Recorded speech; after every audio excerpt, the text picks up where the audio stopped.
Bonjour à toutes et à tous l'équipe, j'espère que vous allez bien. Pour cette nouvelle vidéo, on se retrouve pour s'attarder surtout sur la rencontre de Ligue 2 Pau-Caen. Comme vous le savez, je supporte le Stade Malherbe de Caen. On va également regarder toutes les autres rencontres du week-end, que ce soit de la Ligue 2 ou de la Ligue 1.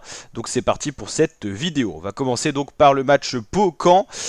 C'est les premiers matchs de la Ligue 2 qui auront lieu donc à 20h pour ouvrir cette deuxième journée sur 34 de Ligue 2. Car comme vous le savez, la Ligue 2 est passée à 38, de 38 à 34 matchs. Ils sont passés de 20 à 18 équipes, ce qui réduit le nombre de matchs de la saison à 4 de moins. On passe de 38 journées à 34, donc c'est un peu plus pauvre en termes footballistiques. Et pourtant, les abonnements TV, comme vous le savez, sont de plus en plus chers, pourtant on a moins de matchs.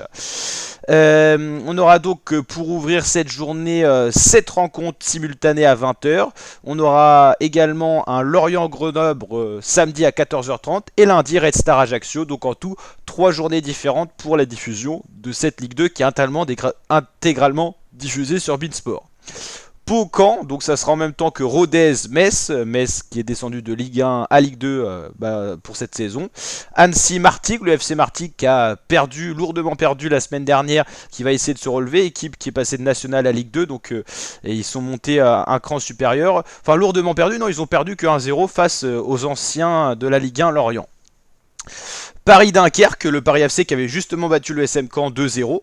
Bastia-Amiens, Laval-Guingamp. Guingamp qui a fait bonne impression en gagnant 4-0. C'était le plus gros score face à 3. 3 équipes en difficulté qui devaient être en national.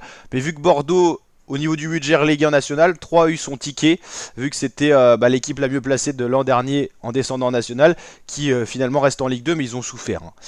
Ok, donc Laval-Guingamp, 3 Clermont. Clermont aussi, ils étaient en Ligue 1 la saison dernière. Lorient-Grenoble, avec une belle équipe l'année dernière de Ligue 2 Grenoble, qui a chuté au dernier moment, mais on sait le sprint de fin de saison est très dur. Lorient en sein de Ligue 1. Et il faudra attendre lundi pour voir le Red Star, équipe de national l'année dernière, qui a lourdement perdu, c'est eux qui ont perdu 3-0 face à Amiens. J'ai confondu avec le FC Martigues qui a quand même tenu tête aux Lorientais. Donc on va revenir sur la rencontre Pau-Caen. Pau qui accueille Caen, les Palois qui posent toujours des difficultés aux Canets dans les dernières saisons. Ça peut basculer d'un sens comme de l'autre. Pau est favori, cote de 2,70 face aux Canets qui se déplacent, cote de 2,80. Bon, les Palois sont donnés un tout petit peu favoris parce qu'ils sont à domicile et que Caen a perdu son entame. Pau, ils ont fait match nul.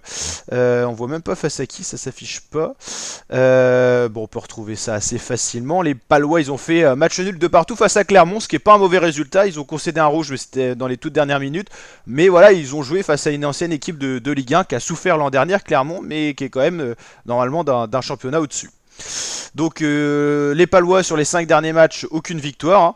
Ah voilà, on retrouve les scores. 2-2 face à Clermont. En amical, défaite 4-1 face à Real Valladolid. Défaite 3-0 face à l'OM. Ils ont joué des gros cet été aussi. 2 partout face à Toulouse. Et défaite 3-2 face à Bordeaux. Donc c'est toujours un facteur qui indique quelque chose.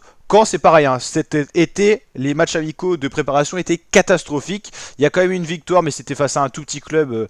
Voilà, et là par contre ils reviennent sur les résultats d'il y a longtemps. Valenciennes et tout, c'était la saison dernière.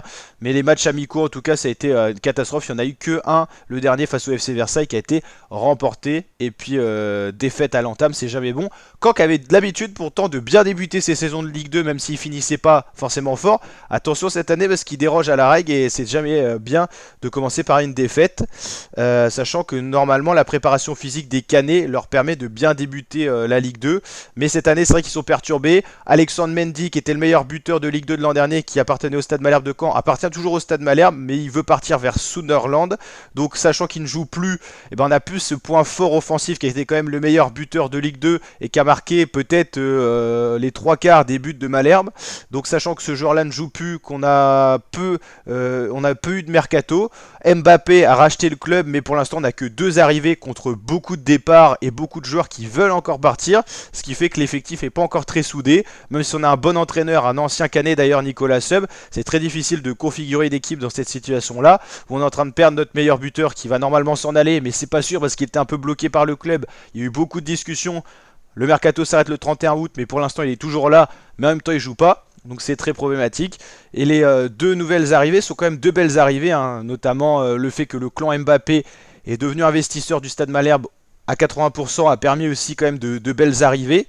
On va d'ailleurs regarder ces compositions. On voit les deux belles arrivées qui sont Yann M'Vila, qui a joué dans de beaux clubs et qui a joué à l'époque en équipe de France il y a une dizaine d'années, et Lorenzo Rajo, ancien de Rodez, un autre club de Ligue 2, qui est un beau joueur de ballon également. Donc les compositions pour Pau, le gardien Camara, en défense Gaspard Kwasi Aouzou Ruiz, Kaloulou Mohamed Boutaïb Ngom et Archon Tembou. Pour le SM Caen, le gardien Mandrea. En défense, Vandermeer Schmeda, Thomas Abdi. Ensuite, au milieu, M'Vila, le Breton Rajo. On devrait avoir une triplette. Et à l'avant, Autrette, Le Bihan et Kirémé. De beaux joueurs avec Le Bihan en pointe qui sera un peu plus assisté avec deux autres joueurs. Autrette à gauche et Kirémé à droite. Et au milieu, on suivra quand même M'Vila qui est un beau joueur de ballon, qui a quand même de grosses compétences techniques et des qualités de centre. Rajo aussi, qui tire normalement les corners, qui a une bonne qualité de pied. Donc ça va être intéressant à voir. M'Vila et Rajo qui n'avaient pas débuté le premier match. Bon, ils venaient d'arriver, ils n'avaient pas été encore peut-être assez entraînés. Là, normalement, ils sont dans de bonnes conditions physiques. Donc on va voir s'ils sont titulaires, qu'est-ce qu'ils vont donner sur 90 minutes. Peut-être un peu moins s'ils sont remplacés. Donc voilà, pour l'instant, une journée, il est difficile d'établir des états de forme et tout ça. On peut tout à fait concéder un revers et après faire une très belle série et remonter dans le classement. Pour l'instant, ce qu'on fait la meilleure impression, c'est Guingamp, mais il faut rester relatif, c'est que sur une seule journée. Et en plus, ils ont joué face à une petite équipe qui n'est pas en grande confiance. Guingamp, ils ont joué, si je dis pas de bêtises, ils ont joué 3. C'est pour ça que 3 est dernier avec une DB de -4. Amiens, ils ont joué aussi une équipe qui venait de National, le Red Star. Paris FC, ils ont bien débuté face à Caen. Annecy, Grenoble, Lorient, Ajaccio. Ça fait bizarre de revoir Lorient en Ligue 2. Pau, Clermont, Bastia, Metz, c'était des matchs nuls. Comme quoi la Ligue 2 est difficile. Clermont, Metz qui viennent de la Ligue au-dessus et qui n'ont pas réussi à gagner leur premier match. Et les équipes qui s'étaient inclinées. Laval qui avait fait une belle saison l'an dernier. Rodez aussi, comme quoi ça peut changer d'une saison à l'autre. FC Martigues, Dunkerque, Caen, Red Star et 3. Donc voilà. Au niveau de la Ligue 1, ça commencera vendredi, donc aujourd'hui, avec PSG Montpellier, seulement sur DAZN. Samedi, il y aura Lyon-Monaco à 17h, Lille-Angers à 19h, Saint-Etienne-Le Havre à 21h. On suivra les Stéphanois qui retrouvent l'élite du football professionnel, la Ligue 1. Lens-Brest à 15h, Brest qui doit se ressaisir après son revers 5-1 qu'ils ont pris lors du premier match face à Marseille. Strasbourg-Rennes, Rennes qui a déroulé face à Lyon 3-0. Nantes-Auxerre avec Auxerre qui retrouve également l'élite. Nice-Toulouse et Marseille-Reims. Et j'en ai oublié, c'est Lille-Angers avec Angers qui retrouve également l'élite. Pour les équipes qui sont passées de Ligue 2 à Ligue 1, pour l'instant il n'y a que Auxerre qui a gagné, qui a pris les 3 points face à Nice. C'était une très belle victoire des Auxerrois. Angers s'était incliné à domicile face à Lens 1-0. Et Saint-Etienne 1-0 face à Monaco. Donc pour l'instant, une des 3 équipes montantes a réussi à trouver le succès et déjà les 3 premiers points.